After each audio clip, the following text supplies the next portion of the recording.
Olá, pessoal. Estamos aqui com duas professoras muito queridas nesse café dialógico para contar para a gente como é que está sendo as experiências delas nesse contexto de distanciamento social, como é que as atividades acadêmicas estão sendo desenvolvidas, como é que elas estão se sentindo nesse momento como seres humanos e como professoras.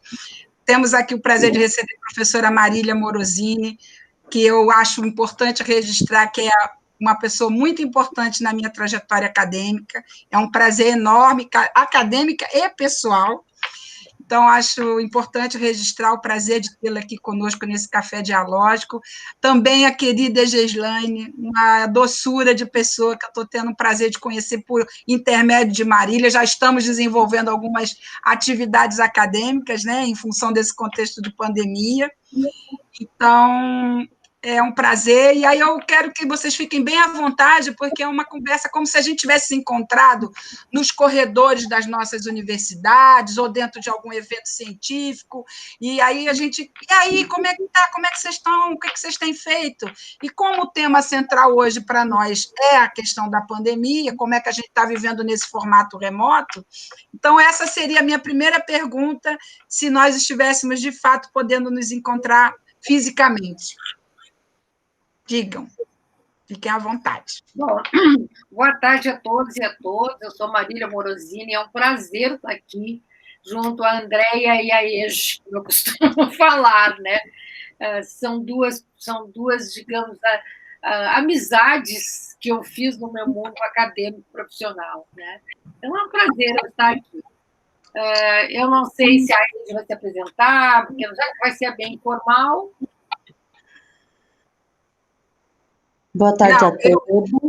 Só a apresentação mesmo depois, na hora que nós formos postar no canal do LAP, aí é que nós vamos botar a trajetória de vocês, aí a gente vai fazer. Mas aqui, nesse momento, é algo que a gente está tentando criar um momento assim, de interação inicialmente bem descontraído, mas a parte, quando tiver no nosso canal do laboratório, nós vamos colocar essa trajetória de vocês, que é cheia de livros, cheia de produções, cheia de tudo. Tá bom? Ok, eu sou a professora Gislaine, conheci a Andréia por intermédio da professora Marília, sou professora da Universidade Federal do Mato Grosso, mas hoje eu estou aqui também para falar do contexto que eu vivenciei na PUC do Rio Grande do Sul, onde eu fiz o pós-doutorado com a professora Marília, para a gente conversar um pouquinho, já que nós não tivemos a oportunidade de estar mais juntos, né, de nos encontrarmos juntos esse ano, a ideia aqui é tomar um café gostoso e conversar algumas coisas. Okay. E deixa eu também colocar, a Ege sabe bem, né? E a Andréia, que foram as duas pós-doc minhas, a relação com, digamos, professores que vão fazer um pós-doutorado é uma relação diferente. Não é uma relação de orientação, como a gente está acostumada, né?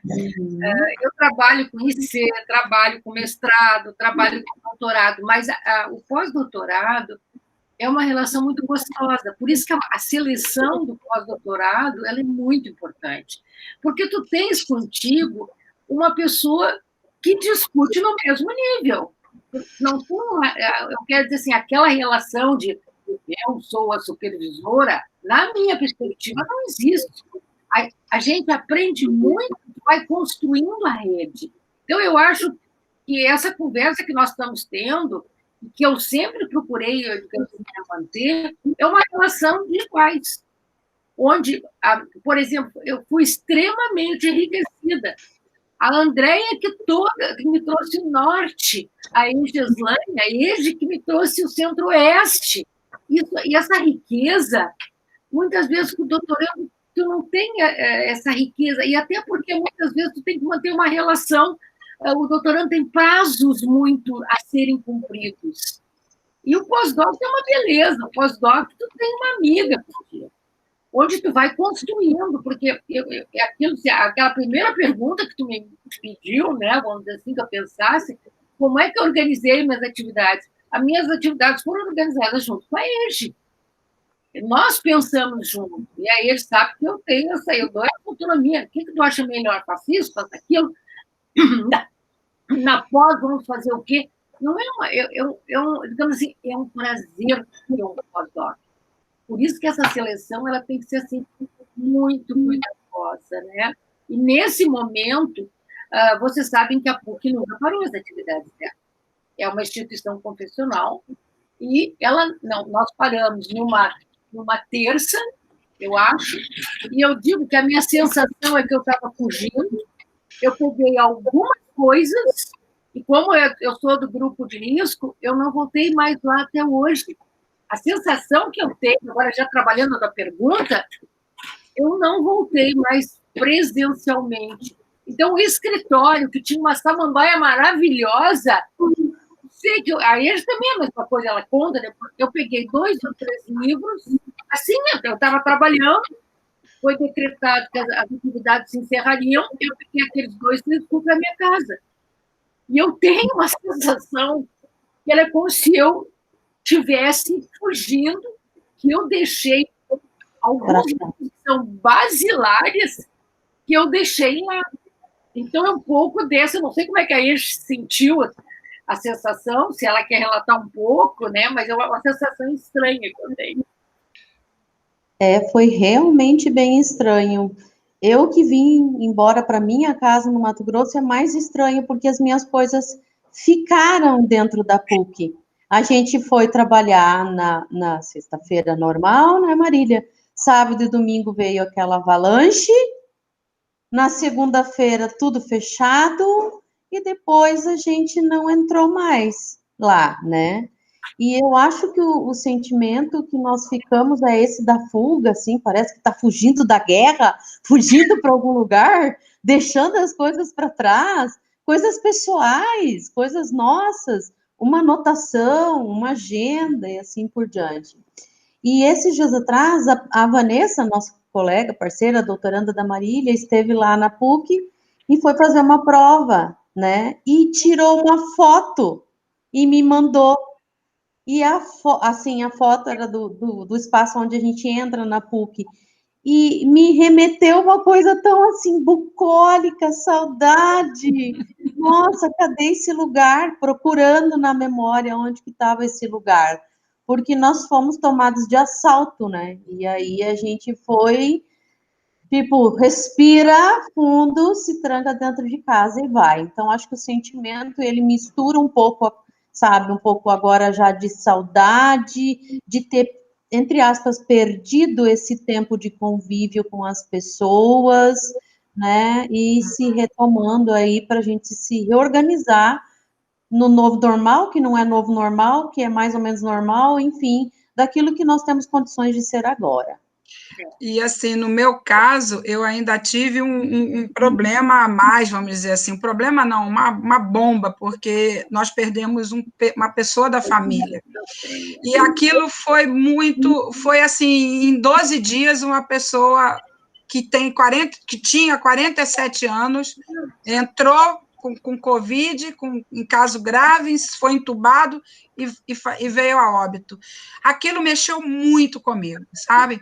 Eu venho de uma história, Marília sabe, de vida, de um acidente muito barra pesada, que eu fiquei entre a vida e a morte, e essa história do Covid, ela mexeu com esse lugar da morte novamente, e mexeu de uma forma assim muito de cada dia mais a gente viveu o hoje, sabe? Então, o que tem para hoje? Tem para hoje organizar aulas remotas, então hoje a gente vai fazendo, refletindo, claro, com cuidado, com toda a tentativa da melhor qualidade possível, mas sem fazer muito comigo, está funcionando muito assim, eu vivendo um dia de cada vez, sabe? Eu acho que essa experiência deve ter sido muito traumática. Graças a Deus, nesse momento, a gente não tem. Mas eu como sou grupo de risco, existe sempre uma imagem de um desconhecido que amedronta, entendeu?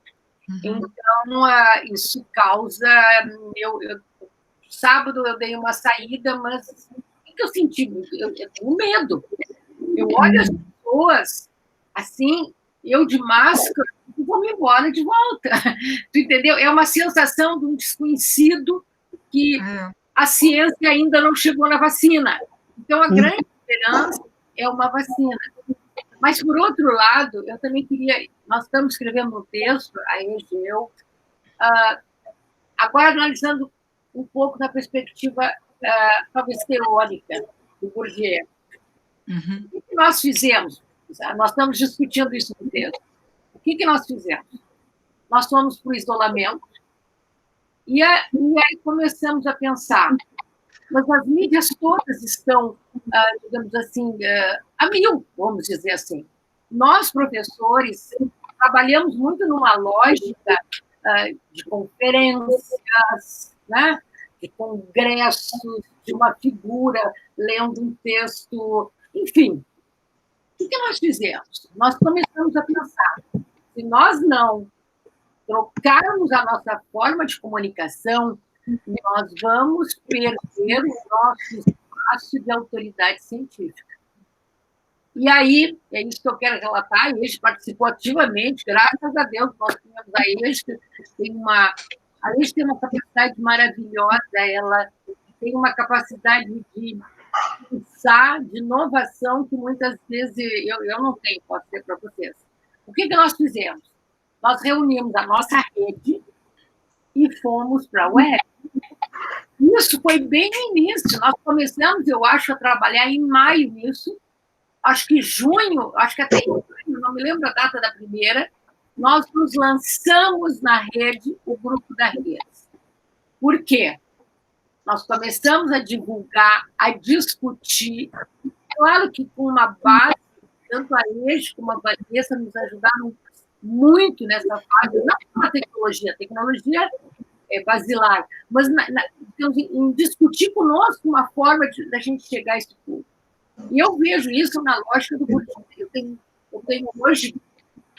Talvez a gente fez um pouco instintivamente, mas se tu analisar teoricamente, onde ele diz que o campo científico é uma arena de lutas pela posse da verdade científica, esse grupo, vamos dizer assim, sêniors, né, ele ia perder o espaço dele de posse da verdade científica.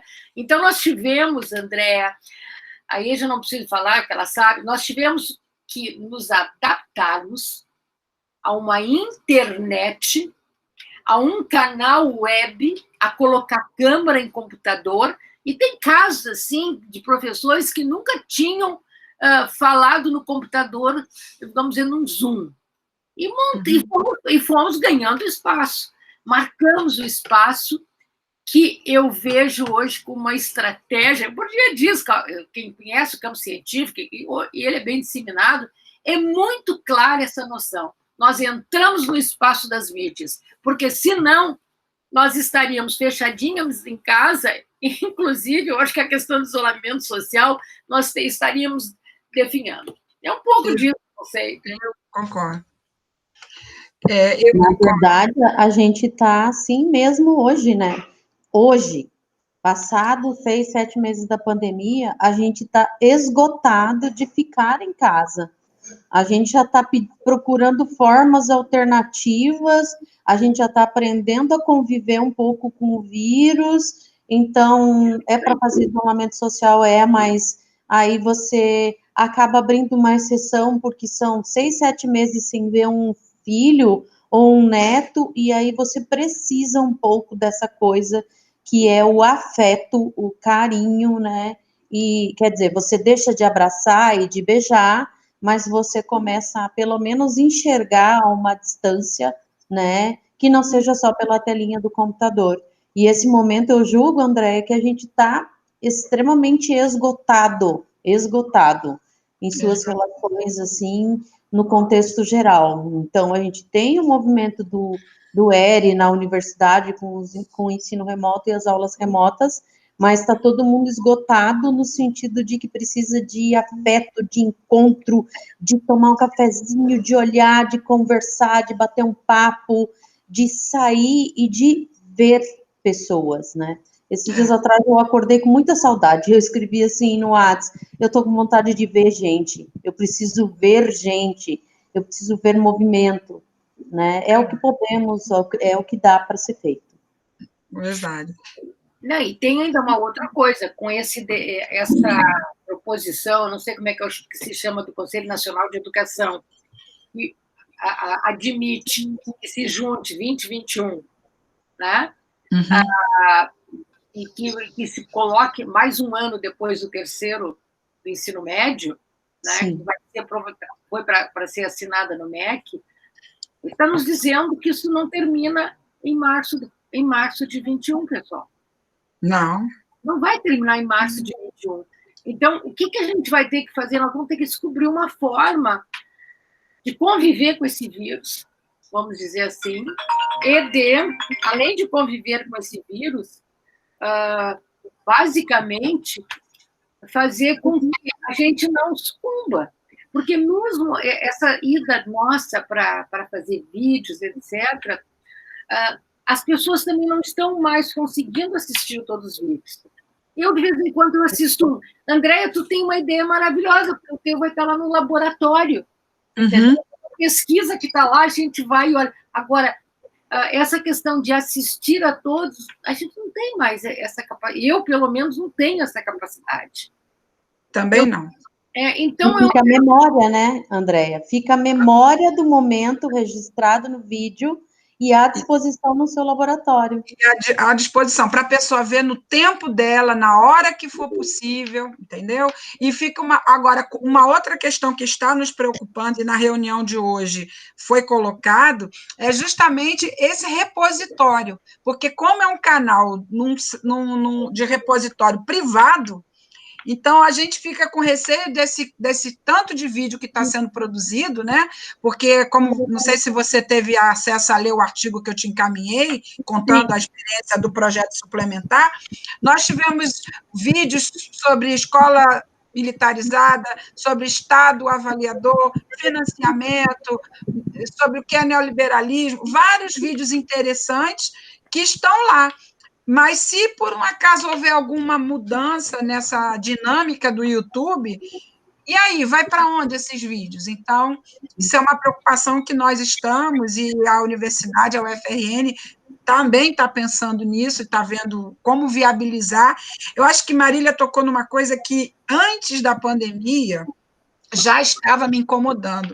Tanto que esse projeto suplementar, educação, política e tempos de distanciamento físico, na verdade, ele já estava sendo gestado dentro do laboratório, que eu cheguei até a colocar para o grupo, que estava me incomodando, principalmente por causa desse populismo tecnológico do nosso presidente, né, de usar Twitter, e aquilo sendo usado, e a gente vendo como que esse espaço estava sendo usado por fake news, por pessoas com verdades de terraplanismo, com um discurso retrógrados, né? Então, aquilo estava me angustiando, no sentido de que e nós, da academia, quando é que a gente vai tomar posse desse espaço? Vamos continuar com aquele discurso que os organismos internacionais delimitam para a América Latina e Caribe, que as coisas sejam feitas na modalidade à distância, que isso é precarização do trabalho. Ok, eu não estou questionando isso. Acho que é assim, a gente está vendo a intensificação do trabalho nesse formato. Claro. Questionável. Só que, ao mesmo tempo, é algo que Marília toca. Quer dizer, e esse espaço, a gente, em função da crítica que a gente faz, vai deixar os terraplanistas ocuparem toda essa área, esse campo? E tem ainda uma outra coisa também, André, eu tenho muito nítido essa questão do Bourdieu, tem mais muito... Agora, eu discutindo com a EJE, no início nós fizemos intuitivamente, mas agora, discutindo, que a gente está fazendo o texto, eu tenho essa perspectiva muito clara. Se nós, em maio, não tivéssemos entrado numa web, nós teríamos cortado a própria rede, porque a educação à distância, o online, a nuvem, a internet das coisas, como eles chamam, ela te possibilita que tu não corte a interatividade. Isso no nível do aluno. No nível da rede, foi a forma que nós nos reuníamos todas as terças. E, olha, era até uma coisa muito gozada. Onde é que eu aperto o botão aqui, mas não tem no meu computador, cadê o botão? Aí não aparecia o rosto, ou eu aparecia cortada, sem luz, não sei o quê. E ter um projeto conjunto mais nos congregou do que em outros momentos. E com o aluno, Andréia, passando, nós damos aula na graduação, uma das coisas importantes, que eu até tenho as minhas críticas de não ter ido, vamos dizer, para a graduação, digamos, ter cortado um laço na graduação, digamos, um semestre inteiro, porque o teu estudante, tu é a ponte com o teu estudante para ele se manter na instituição, inclusive para ele ter sanidade mental, e inclusive para que ele não se evada e que diga, eu não vou voltar agora, e você sabe que se tu te evade um semestre, o próximo já fica difícil de eu retornar, a não ser que eu tenha uma vontade muito grande de me formar, mas eu não estou lá, está na rede, eu não vou, quem sabe eu faço outra coisa. Ou seja, eu me vejo como professora responsável por, digamos, dialogar com esse aluno, por não cortar a ele potencialidades que ele não vai ter, inclusive, respostas. Eu acho que essa é uma responsabilidade que eu vejo no panorama nacional. Então, essa é uma questão que eu acho importante. Acho importante a gente levantar essas questões também. Pode falar. Com a intensificação, Andréia, eu acho muito, muito interessante a gente contar a experiência da PUC com a Marília. Eu cuidei mais à frente, estive mais com ela na disciplina de TCC. Então, pensa, era a disciplina de projeto de TCC, a gente precisava o contato com elas, precisava conversar, sentar. Nós começamos a aula uma semana, demos aula uma semana, foi o primeiro momento, e na semana seguinte entrou online. Então, a gente mal conhecia elas, mal tinha chegado, próximo, tinha explorado qual era o plano de ensino, como que ia ser, como é que nós íamos nos organizar. Aquela primeira aula que você projeta toda a tua disciplina. E aí, no segundo dia de aula, a gente teve que reprojetar toda a disciplina. A intensificação para o professor do trabalho docente foi gigante, mas não dá para esquecer que para o aluno também foi, na mesma medida e na mesma intensidade. Porque nós tivemos 1, 2 ou 3 disciplinas, como a Marília tem no conjunto, mas o aluno tem 5 disciplinas diferentes, que foram reorganizadas, replanejadas. Então, era muito intensificante, porque a gente era tudo novo e a gente também não sabia como se organizar. A gente teve que planejar no momento de estar fazendo. Então, a aula trancou na terça e na quarta a gente tinha TCC, daí não teve, na outra quarta a gente já tudo replanejado voltar para a atividade. E como, nessa experiência, que é uma das tuas perguntas que você nos fez, né? Como construir um projeto de TCC, pensar um objeto de estudo com aquelas alunas, sem que elas pudessem estar na sala de aula dialogando conosco. Foi árduo, foi muito árduo. E aí é aquilo que a Marília sempre fala, o público invadindo o teu privado. Então, eram mensagens sexta, sábado à noite, mesmo que nós tivéssemos aulas síncronas, né? Naquele dia, naquele horário marcado, não eram todos que conseguiam ter acesso, não era todo mundo que tinha celular bom para fazer rodar o Zoom, não eram todos que tinham a possibilidade de dialogar, tira a imagem, põe a imagem, deixa só som, e aquela confusão. Então, foi muito duro, foi duro para ambas as partes. Nós terminamos, é claro, foi bacana, conseguimos resgatar todo mundo, não deixamos ninguém para trás, foi um esforço dioturno, aquela coisa de sábado, domingo, segunda, terça, quarta, quinta, sexta, sábado, domingo no início, porque não teve jeito. A gente também não podia se eximir. E eu acho que, para concluir, não me estender muito, que é o que a Marília está falando, a relação entre o professor e o aluno com a mediação do computador é outra história, bem diferente do que é no processo da sala de aula, no horário da sala de aula. Uma coisa é aquilo que a gente faz lá com ele, olhando ao vivo e a cores para você. E outra é o que a gente consegue fazer por meio da tecnologia, né? Então, intensificou, sim. Não foi para um, foi para todos, né? E é como você disse, Andréia. Intensificou, e agora? O que a gente vai fazer? Vamos se jogar tudo da ponte? Não vai dar. Não tem como. Né? Não dá. Tem que se readaptar aí a isso. E aí eu acho fundamental perceber a dimensão do outro, né? Então, entender a dimensão do outro. Eu e Marília tivemos uma aluna que estava grávida, estava sem acesso, e foi, não consigo acessar o Moodle, que era a plataforma principal que a PUC usa, pois vamos te mandar de outro jeito. Qual é o outro jeito?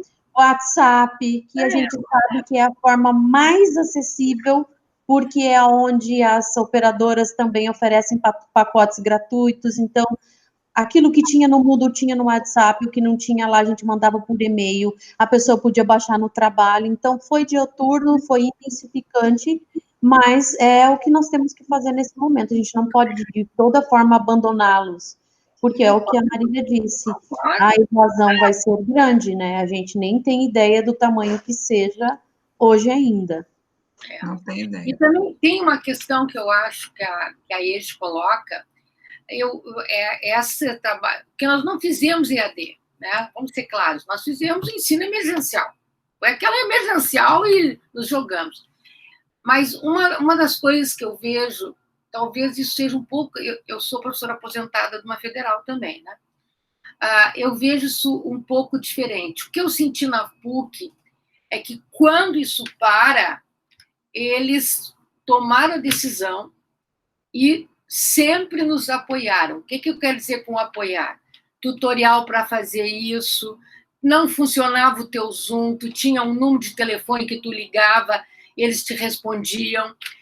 Depois de um determinado momento, nós trabalhamos na pedagogia, tinham pessoas que tiveram apoio para chip, que o seu celular... Alguns, para aquelas mesas que não tinham computador mesmo, foi emprestados computadores. Ou seja, num determinado momento, se chegou a um equilíbrio. Mas, claro que isso aí foi construído, né? Não tem nem dúvida. E uma coisa que eu vejo, eu sou favorável ao ensino híbrido. Eu acho que, pensando na pedagogia, os nossos alunos, basicamente, eles moram em cidadezinhas vizinhas a Porto Alegre, que leva, muitas vezes, 1 hora para chegar na sua casa, né?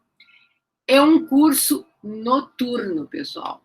Ele termina às 10h30.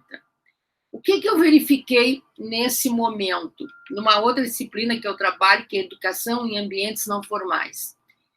Que eles ficam assistindo até às 22h30. Anteriormente, o que ocorria? Vai passar o último ônibus. Então, 10h15, teus alunos vão embora. Então, esse foi um lado que eu vejo como positivo, inclusive em relação a custo para o aluno. Porque geralmente, o aluno da pedagogia, ele sai de manhã bem cedo, porque nem todos trabalham em colégio, eles trabalham em N profissões. Ele sai muito cedo, ele almoça no setor que ele almoça, ele janta, janta, come um sanduíche e vai direto para a PUC, ok? Então, o que isso acarreta? Isso acarretou que ele pudesse ficar em casa.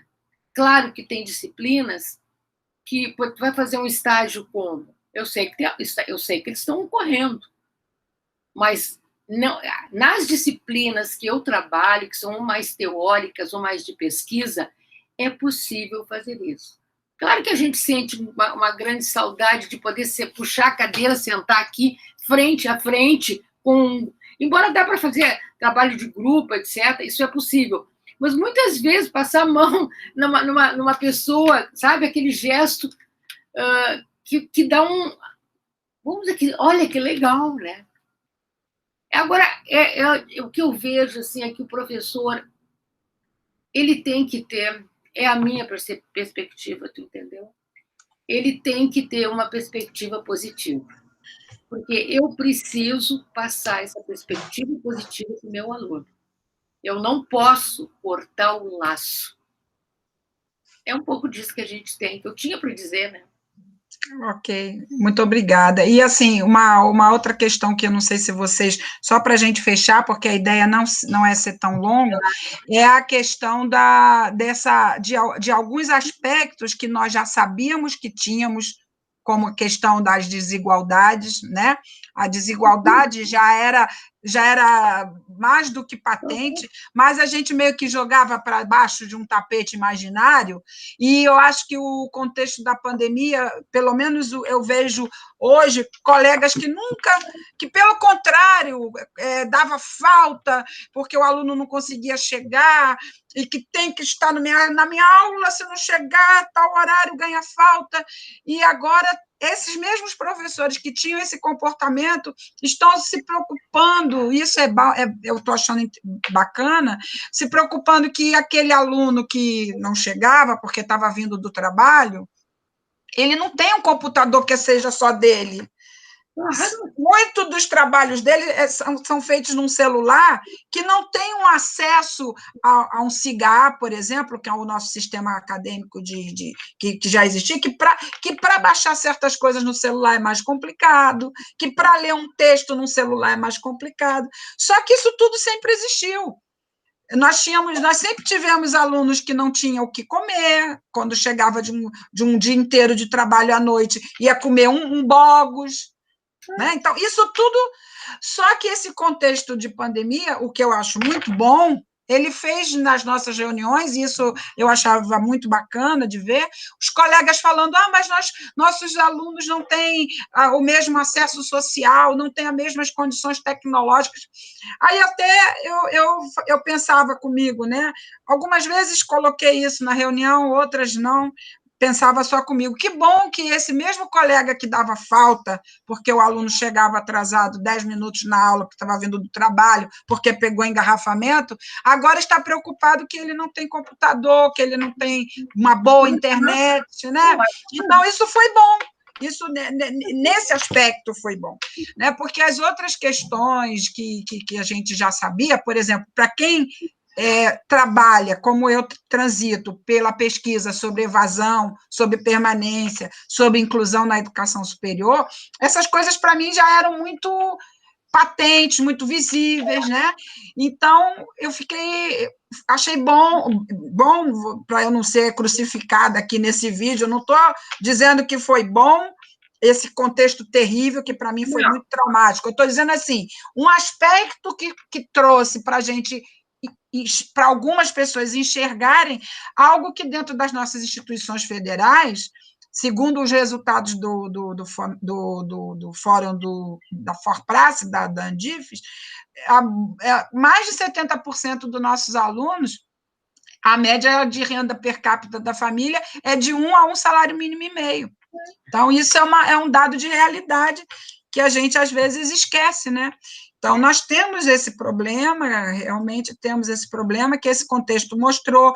Uma outra questão que eu acho que esse contexto também está mostrando é que as aulas, embora nós critiquemos as aulas expositivas, mas elas são, basicamente, que a gente se movimenta dentro da sala de aula.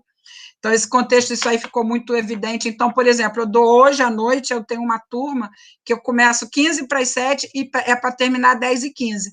Você imagina você ficar de 15 para as 7 a 10 e 15 num formato remoto desse. É lógico que a gente não está ficando, a gente está criando outras alternativas, mas era assim na vida real, na vida presencial, que é muito cansativa também. Então, acho que são questões que já estavam colocadas como problema para nós resolvermos, e que esse contexto de pandemia botou com umas letras mais garrafais, sabe? Assim, quando pinta assim com uma letra mais garrafal. Vamos pensar isso aí, gente? Vamos. Quais alternativas? O que a gente pode fazer, não colocando a tecnologia como para resolver os problemas, que não é por aí. Mas assim, o que a gente pode fazer para efetivamente a gente dar conta desses problemas que também estavam lá no presencial, né? Não sei se vocês concordam com o que eu estou dizendo. Prof. Marília, não estamos te ouvindo. Tu quer que começa aí, acho que eu tenho que fazer um... Eu acho assim, Andréia, que a grande palavra-chave de tudo que tu disse de início é a sensibilização. O professor que agora presta atenção no aluno e que agora sabe que o aluno não dorme na sala dele só porque ele fez festa a noite inteira. O aluno pode dormir na aula dele porque ele ficou com uma pessoa doente no hospital, porque o bebê chorou a noite inteira, porque está vindo do trabalho, porque furou o pneu do carro, e que isso é real, né? Então, é a coisa da sensibilização, que eu acho que é um dos pontos primordiais que a gente tem que perceber, que a gente tem que observar, na verdade, que é mais nítido, como você falou, grita agora, né, para o professor, bate na porta, amurradas, e fala assim, ó, eu tô aqui, né, esse aluno tá aqui, ele é real. Um segundo ponto que eu acho interessantíssimo, que aí eu até concordo um pouco em partes com o que a Marília disse, e talvez também com o que você possa dizer, que o ensino híbrido é interessante. A minha disciplina é políticas educacionais. Para uma disciplina como políticas educacionais, eu posso, com certeza, viabilizar um ensino híbrido. Eu ganho tempo para outras coisas. Eu posso fazer coisas que eu não conseguiria fazer se ela é presencial. Eu posso levar meus alunos na Câmara, né? Na Câmara, numa sessão plenária, discutir alguma coisa, observar alguma coisa da cidade que é importante, participar de uma reunião no Conselho Municipal de Educação, coisas que hoje está mais engessado e que eu não consigo, porque a disciplina de políticas aqui é uma disciplina extremamente teórica, que não tem nada prático, que não tem nenhuma atividade prática.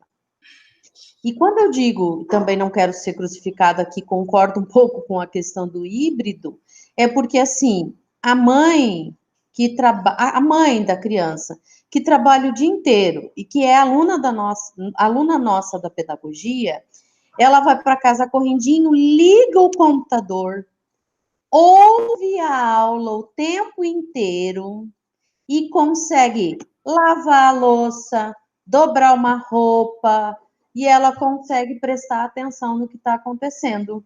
Então, a gente tem eu sei que fica mais puxado, fica mais pesado, mas a pessoa tem a possibilidade de fazer isso. Então, de certo modo, ela ganha por um lado e perde por outro lado também. Mas ela tem essa possibilidade. Talvez ela fosse embora para casa correndo, não fosse a sua aula, porque tinha que fazer almoço.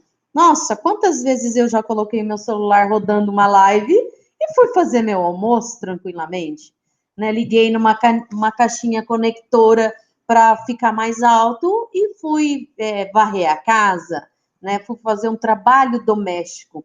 Então, o fato de estarmos dentro de casa também facilita isso. Acho que essas são as duas ponderações que eu gostaria de fazer, que é a coisa da sensibilização, né, desse professor estar sensibilizado, e o que eu queria finalizar é assim, o Boaventura disse numa live dele, quando as crianças voltarem, deixem elas falarem. Então, quando a gente voltar, nós todos, não só as crianças, todo mundo vai querer falar, pegar no que pode, conversar.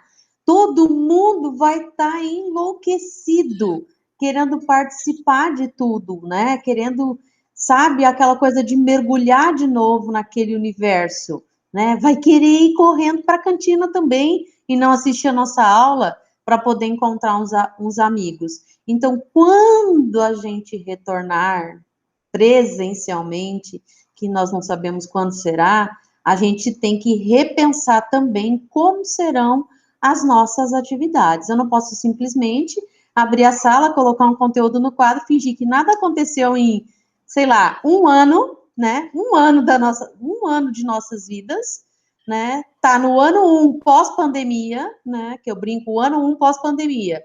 E aí eu fingi que nada aconteceu e querer dar minha aula normalmente, como se nada impactasse em toda a vida. Acho que nessa direção eu te respondo as outras questões que você tinha também.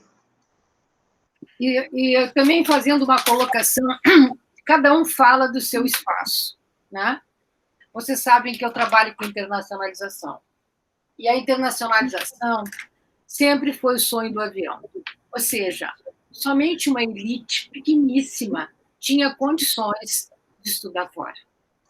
Mesmo com o CapSprint, que eu acho que é um programa que objetiva colocar a internacionalização na instituição como um todo, são 36 universidades. E nós temos no Brasil em torno de 2.500. E o que eu vejo na instituição? Eu tenho alunos que estão em Porto Alegre ou em qualquer parte do Brasil fazendo uma aula, por exemplo, dentro da Universidade de Madrid. Quando que não especificamente essa pessoa, mas quando que o meu aluno teria condições, as bolsas CAPES, PDCE, etc., etc., vocês sabem que elas são pouquíssimas. O que eu vejo? Está lá assistindo. Vocês poderiam me dizer, mas isso não é intercâmbio. Intercâmbio tu tem que estar dentro do corredor. Eu concordo que intercâmbio tem que estar dentro de um corredor, lá dentro, conversando. Mas eu pergunto, quantos teriam essa possibilidade de ir? Eu fiz uma pesquisa em 2013 com todos que se formaram no ENAD, da área da biologia, somente 4%, mas somente 2% tinham tido uma experiência dentro de uma universidade. Os outros 2%, eles tinham ido lá, babysitter, etc. Então, de 168 mil pessoas, 2% tinham tido, durante a sua graduação, essa experiência. Agora, vamos olhar do outro lado, então. Eu tenho condições, e da mesma forma, a minha disciplina, ela pode ser aberta para os outros. Ela pode ser aberta para aqui, para o Rio Grande do Norte. Ou seja, essa flexibilização, palavra que todo mundo odeia, mas que eu acho que a gente tem que dar uma pensada nesse momento, ela vai te possibilitar que tu vá abrir a tua cabeça. Agora eu vou para o Uruguai, nós estamos fazendo um projeto COEL com o Uruguai. Nós vamos ter agora, nós estamos discutindo a educação em 2050, um grupo de alunos da PUC com um grupo de alunos do Uruguai. Quando é que nós teríamos essa disponibilidade? Agora vamos achar um ônibus. Esse ônibus, como a gente fazia para ir congresso, né? Esse ônibus tem que dormir aonde? Busca dinheiro de onde? Então, eu acho que tem coisas que são importantes, que a gente pode aproveitar com esse ensino híbrido. Eu acho que, num futuro, a gente não sabe a intermitência, mas que a gente pode continuar aproveitando essas oportunidades. Não tenho nem dúvida. E que eu vejo ainda como mais importante é nós mantermos essa interação com os nossos colegas, mas principalmente com os nossos alunos. Nós temos uma responsabilidade de formação. Eu acho que isso é primordial numa universidade. A pesquisa é maravilhosa, e vocês sabem que eu sou pesquisadora há milênios, ela é maravilhosa, mas a minha grande responsabilidade como professor é o meu aluno, é o indivíduo que eu estou formando, que condições eu vou dar para esse ensino de qualidade. Se isso vier através de ensino híbrido, estou nessa, ok? Então, eu quero te agradecer. Não, provavelmente o meu pensamento não é unanimidade, mas que bom que não é unanimidade, né? E vamos continuar por aí. O bom é que não seja unanimidade, o bom é que a gente tem essa possibilidade do contraditório, e aquilo que eu estava dizendo para vocês, resgatar, que não é uma fala minha, é do Paulo Nozella, a pedagogia da dúvida, né? Porque a academia está com muitas certezas, né? E não admite réplica, não admite tréplica, as verdades são consolidadas. Eu acho que a gente precisa. Eu concordo com o Paulo Nozella quando ele diz que a gente tem que resgatar a dúvida. Então, por essa imbuída, vamos dizer assim, nesse pensamento de resgatar dentro da academia a dúvida, é que esse projeto de café dialógico é para a gente ouvir o que cada um de nós está pensando, está fazendo, quais são as suas formas de pensar, de enxergar, para que a gente possa fomentar, num contexto como o nosso, né, de desdemocratização, né, em que o debate do contraditório você tem que aniquilar o outro, denegrir o outro, acabar com o outro, se não pensar como eu, tem que matar o outro, né? Até estamos chegando nesse ponto. Então, eu acho que cabe a nós da academia dizer, olha, dentro da academia, nem todo mundo pensa igual, nem todo mundo tem... a gente tem outras formas de enxergar. Então, esse café filosófico filosófico não, dialógico, mas que não deixa de ser filosófico. Ele tem esse caráter da gente ouvir professores da educação superior, professores da educação básica, nossos discentes, os técnicos de diferentes regiões brasileiras, de diferentes organizações acadêmicas e administrativas, para a gente ver o que nós estamos fazendo. E eu arrisco a dizer aqui, registrar, e nós estamos fazendo muito. O que nós fizemos nesse contexto não é... Isso um dia alguém vai dizer. Esses professores, eles foram guerreiros. Eles pegaram o touro pelo chifre e não deixaram a peteca cair. Eu me arrisco a dizer isso. Tá bom? Tenho certeza. Eu te agradeço muito, Andréia. Foi um prazer, adorei essa tua ideia de poder falar e, principalmente, conversar com amigas. Né? A rede, tudo está no meu coração. E eu acho que essa é uma questão importante.